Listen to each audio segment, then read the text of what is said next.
ഭരണാധികാരത്തിൻ്റെ രാജവാഴ്ചയുടെ അടയാളം പോലെയാണ് കോട്ടകൾ.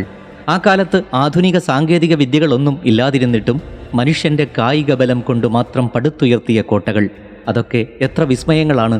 കേരളത്തിലെന്നല്ല, ഭാരതത്തിൽ തന്നെ ആദ്യം കോട്ട കെട്ടിയത് പോർച്ചുഗീസുകാരാണ്. കോട്ട കെട്ടുവാൻ അവർ തിരഞ്ഞെടുത്തതോ നമ്മുടെ കൊച്ചിയും. കേരളത്തിൻ്റെ വിഭവ സമ്പത്തുകൾ വിദേശികളെ ഏറെ ആകർഷിച്ചു. 1498 പോർച്ചുഗീസ് കപ്പിത്താനായിരുന്ന വാസ്കോഡഗാമ കോഴിക്കോട് കപ്പലിറങ്ങി. വ്യാപാര രംഗത്തേക്ക് കടന്നു വന്ന വിദേശികളെ ആദരപൂർവ്വമാണ് സാമൂതിരി സ്വീകരിച്ചത്. കമ്പോളത്തിലിറങ്ങി കുരുമുളക് വ്യാപാരത്തിൽ ഏർപ്പെട്ടുകൊള്ളുവാൻ സാമൂതിരി പോർച്ചുഗീസുകാർക്ക് അനുമതി നൽകുകയുണ്ടായി. പക്ഷേ വ്യാപാര രംഗത്തുനിന്ന് അറബികളെ മാറ്റി കുരുമുളക് വ്യാപാരത്തിൻ്റെ കുത്തക തങ്ങളെ ഏൽപ്പിക്കണമെന്ന് പോർച്ചുഗീസുകാർ സാമൂതിരിയോട് ആവശ്യപ്പെട്ടു. എന്നാൽ പോർച്ചുഗീസുകാരുടെ ഈ ആവശ്യം സാമൂതിരി അംഗീകരിച്ചില്ല. ഈ പ്രശ്നത്തിൻ്റെ പേരിൽ അവർ സാമൂതിരിയുമായി പിണങ്ങി. ആ കാലഘട്ടത്തിൽ കണ്ണൂർ രാജാവ് സാമൂതിരിയുമായി ശത്രുതയിലായിരുന്നു.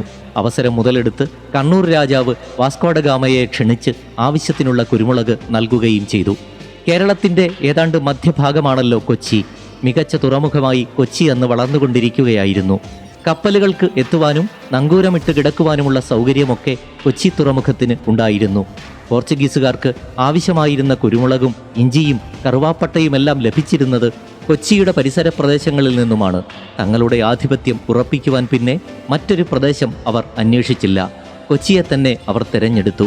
അവിടെ സുരക്ഷിതമായ ഒരു കോട്ട ഉണ്ടായിരിക്കേണ്ടത് അത്യാവശ്യമാണെന്ന് പോർച്ചുഗീസുകാർ മനസ്സിലാക്കുന്നു. അങ്ങനെ 1503 സെപ്റ്റംബറിൽ ഫോർട്ട് കൊച്ചിയിൽ അറബിക്കടലിൻ്റെ തീരത്ത് കോട്ടയുടെ പണികൾ ആരംഭിക്കുന്നു. തെങ്ങിൻ തടികളും പനകളുമൊക്കെയായിരുന്നു ആദ്യ നിർമ്മാണത്തിൽ ഉപയോഗിച്ചത്. സമചതുരത്തിലുള്ള 4 കെട്ടുകൾ, കൊത്തളങ്ങളും 4 മൂലയ്ക്കും കാവൽ ഗോപുരങ്ങളുമൊക്കെ അടങ്ങിയ ഒരു മനോഹരമായ കോട്ട.